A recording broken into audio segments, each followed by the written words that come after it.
I want to welcome you to another edition into the Invest Podcast. I'm your host, John Ross. Remember to like, share, and subscribe. Also, follow me on Instagram at All Things Invest with three T's. Also, check out our recently launched apparel website, investapparel.com. Invest Apparel with two T's. We have a great lifestyle fitness apparel. Also, look for the Invest Apparel blog to be launching in a couple of weeks. It'll be myself and a couple of other fitness contributors. We're going to talk about lifestyle, fitness, health, nutrition, and gym fashion. So it brings me to my next guest. The thing about networking and social media, it allows us to make connections, friendships, and meet people from all over the world, all over the country, and connect in ways that were not possible, 20 to 30 years ago, maybe even 15 years ago. This woman's down, I believe, close to 90 pounds. I wanted to invite her on because I feel like her story really can resonate with a lot of people. There's a lot of people that are struggling with different things, especially their health and fitness. And a lot of people think, well, since they're so far gone, that it's just too late for them to start. And she's here to tell you that it's never too late to start. I want to welcome into the Invest Podcast, Paisley Martinez. Paisley, my friend, how are you doing today? I'm doing great. Thanks for having me. So I see the background, so I'm guessing you're in the venue right now. So you're actually Yes, at the I gym right now, am. right? Yes, Dope. I am. Nice. So I always start the podcast off just with the basic stuff before we kind of get into your story and whatnot. So Paisley, where are you from? I am originally from Cali, but I live in Texas right now. California. Hey, so cool. I didn't know that when I had first contacted you. So you know about Texas, you know about Cali too. So what part of California are you from? Stockton. I've lived in Manteca, French Camp. I don't know if you heard it. It's like a little town. 209, huh? 209, huh? Yep. 209. Okay, so when did you why or when did you decide to go to move to Texas? That's a long story, but long story short, I moved over here with my stepfather. Okay, cool. So how do you how was Texas compared to California? My best friend had recently moved to Texas about 4 months ago, and he does love it. He enjoys it out there. He says it is a little bit different, but from your standpoint, from you growing up, I guess in California, what's the difference? How is it? Do you like Texas? Oh, I love Texas. I learned not everybody talks like a cowboy and they Right, don't ride horses. right. The economy is way lower, and I honestly like Texas better. No offense, no offense. Yeah. So, me personally, I've talked to a couple people. I've done some podcasts with some people, and again, my best friend. He's like, John, for everything you're doing, your brand, you need to come out here to Texas, bro. You need to move to Texas. I said, we'll see, man. Everything's open. I'm always open minded. So we'll see what happens. What part of Texas do you currently reside in? Lubbock, Texas. Oh, okay. Cool, Mhm. cool, cool. So let's kick things off and get into the juice of, why I got you onto the show. So I All know right. that at some point in time you made a decision to get into getting healthy and living a healthy lifestyle. I know that you had lost somewhere around 90 pounds or so. Like that's almost another person. So I think that's really awesome that you're able to do that because that's not easy, for someone who has, Right. let's say getting ready for a competition, they got like 10 pounds, 15 pounds. I call that like vanity weight to get off. But 90 pounds, like what was your motivation for starting and just how this how did you start? Well, I went through a very messy divorce Oh my in God. around 2019. Yeah, Oh, I that's left an abuser and narcissist. oh my So I okay. started off for like revenge. I wanted to Okay. get revenge. Revenge. And through the process, I fell in love with it and wanted to do it for me. So it turned into like something that I wanted to make a career out of. And also, not just that, my kids were young. I couldn't play with them. I was like 225 pounds. And I just, even walking like here to like the door over there, I was Yeah. out of breath. Wow. Yeah, That's a hell of a story right there. It's really great when people can take something that's like a negative, because like definitely going through like a breakup and going through like divorce and having kids involved and things like that is like super duper stressful. So did you make a Right. decision, like did it start, like did you like start like working out at home? Did you just join the gym, or like when did that, like was it just one day, or did you just slowly kind of realize that, hey, I got to make these changes. I want to make these changes. Like I said again, did you start out training at home, or did you just go straight and join to the gym? How did you, like? What were you doing as far as your activity? Well, I decided that I just was tired of feeling the way I did. So I would take my kids to the park every day. I'd let them play and I would walk laps. And that's how I just started out. And then I started doing like crunches at the park. I would run laps at the park and just stuff like that until one day a friend invited me to a gym. And that's when I finally got my membership and started. So, So I want to ask you, like when you first started, right, and when you mhm, first walked in there, you were probably thinking like, "Wow, I got a long ways to go." But how did it mhm, feel, like maybe after a month or two of grinding, and then you're actually looking in the mirror and seeing yourself start to change? I know the confidence started to grow. How did it feel when you're putting your clothes on and you're noticing like, "Oh shit, this shit is loose"? Because I for me myself, like people don't necessarily know my full story. I'm gonna be sharing that on my own, another podcast, like, just everything about me. People don't know. They think, oh, they assume, oh, you're always in shape. You're always buff. Well, actually, at my heaviest was actually like 280 pounds. So I've actually have been mhm. obese. And I remember when I really myself decided to get going and I just start seeing the clothes just fit different. It's like a priceless feeling. You felt good, right? I did, but first I did it the wrong way. Like I starved myself, I was barely eating, I was Yeah. overtraining.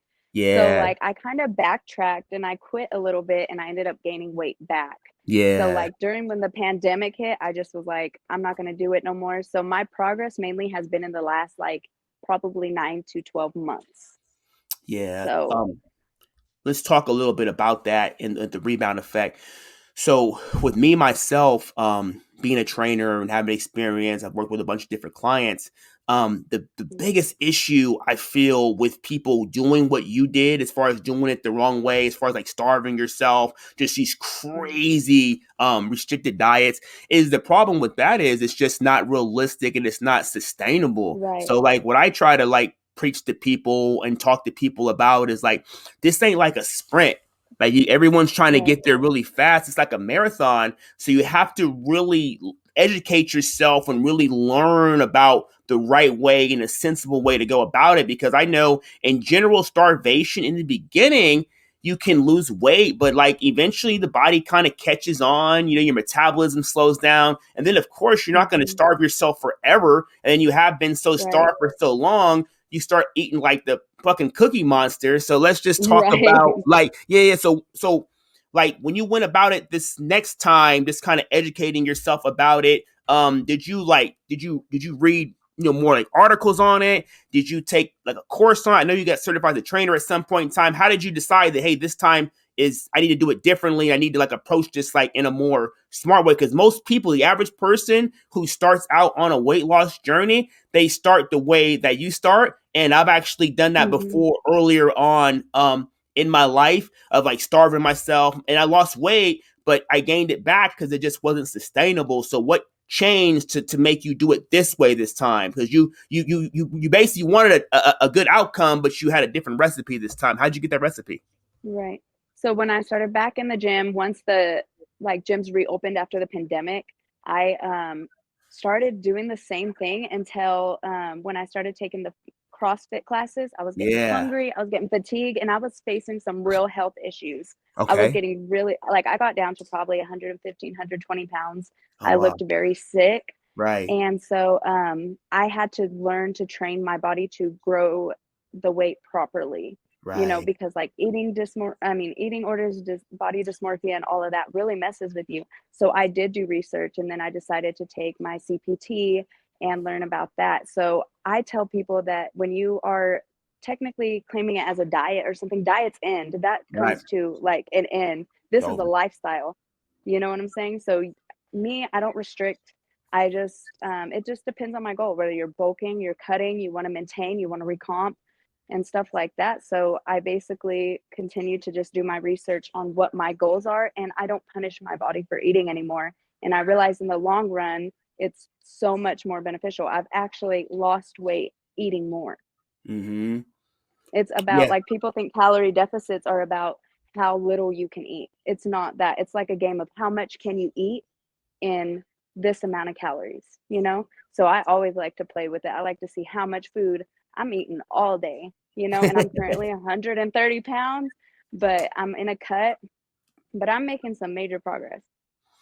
Definitely. I love that. So I remember we had talking, I told you like with your story, with you getting involved in the fitness sector and becoming a certified personal trainer, your story can really resonate with a lot of clients because you're going to have clients that are going to be coming to you that may be in the state that you were in and really thinking there is no way for them to be able to pull themselves out of that. So I believe that you definitely picked a great career. And again, I feel like some of the best like trainers or counselors or coaches like in the business are people who have been pretty much at rock bottom. So, that's Right. definitely another reason why I wanted you to come out and I wanted you to share your story. So, how do you feel now, being nationally certified? And I know that you recently had actually started a trainer job, I believe, Hmm. last week. And I know I see you wearing. Is that what does that say? Because I think you're an ambassador for a nutrition brand, right? Yes. Damn. Gaining Nutrition. Yes. Okay. Hey. So like Blessings on blessings. shit. Yeah. So like 2 years ago, that was some shit you never would have thought or even like Yeah, imagined being able no. to do this, huh? Absolutely not. No, absolutely. If you would have told me 2 years ago I would be where I'm at, I'm like, "You cap, you're lying, like, no way." Okay. So how did you get involved with being a nutrition brand ambassador? I mean, this is like I said, when I seen I was reading about you, I'm like, damn, this is like from bottom to here, like the process. Mhm. I'm like, how'd you get involved with doing that? Well, I just kept posting, and so I'm very transparent with my followers. I'm transparent that, I basically grew up in foster care. I was abused. I was in a bad Oh marriage, my got god. divorced. I went through the mud, and I just show that, like, I wasn't always motivated. I had to learn Right. self-discipline and, just consistency. And so I guess um Ganiac Nutrition was ended up following me, and I Yep. followed them, and they were just watching everything I post and everything, and they just said that they like what I stand for and if I would Mhm. mind being an ambassador for them. And I was like, heck yeah. They got some great products too. Okay, I'll check them out. That's definitely like the dope thing. Cause I see you're kind of getting like started in social media and you're growing. Mhm. So like for me, like I'm more into quality, not Yeah. just like the quantity. So I'm not Mhm. necessarily the guy that goes out there and always is trying to go after a person that has like 10,000 followers. I'm looking Right. sometimes just for like quality. I seen the quality of what you were posting. I was reading your bio and all that shit, and I was like, okay, damn, I see value in her. The story is fucking dope. And that's the same way that nutrition brand definitely has saw that. So you got a lot of things Yeah. going. I believe your future in this business is just really, really bright. Like stay grinding, don't Thank ever you. stop. So as a trainer, you know, what would your advice be to somebody that's going to listen to this podcast? They're going to be maybe where you used to be, maybe more, maybe in the middle. What would some of your words of wisdom be to motivate them to start? Because there's a lot of people, they contemplate it. They know, they're like, hey, I know that after work I should go walk. I should get up off the couch. I Mhm. should do that. But unfortunately, it's kind of hard for people to do things that aren't mandatory. But I believe that taking care of your health, fitness are mandatory. That's what the Oh brand yeah. stands for, invest in yourself. Mhm. I believe that you have to invest in yourself, your health, fitness, whether that physical and mental, before you invest in anything else. Because when you take care of you, I believe that you're a better version of yourself. That's why my Right. catchphrase is guaranteed interest and the real bag. So, what would your advice be to somebody that was where you were and to get them kind of like thinking about that, like they should give this shit a try because it's pretty awesome. Right. I would say consistency is key. Like people would think the littlest things don't matter, but even when you go to the grocery store, park all the way in the back, even if it's an empty parking lot, get your steps in. You know what I'm saying? Instead of that Coke, get a Diet Coke. It's the little things Yeah. that matter and add up. For my moms out there, I would just tell them, like, you deserve to take the time for yourself. I used to feel really guilty about coming to the gym, Yeah, me and too. yeah, it just feels like, man, I'm being selfish. And a lot of people say you're selfish. Yeah, Everybody I've, thinks I've gym been called rats that. are just selfish. Exactly. They think gym rats are just selfish. In reality, we're up in here lifting our depression. We're up Yeah. here lifting our problems. And so I would just say I'm a better mom when I come and I take care of me first. And my kids have taken interest in it. They love coming to the gym with me. We'll go to my apartment gym.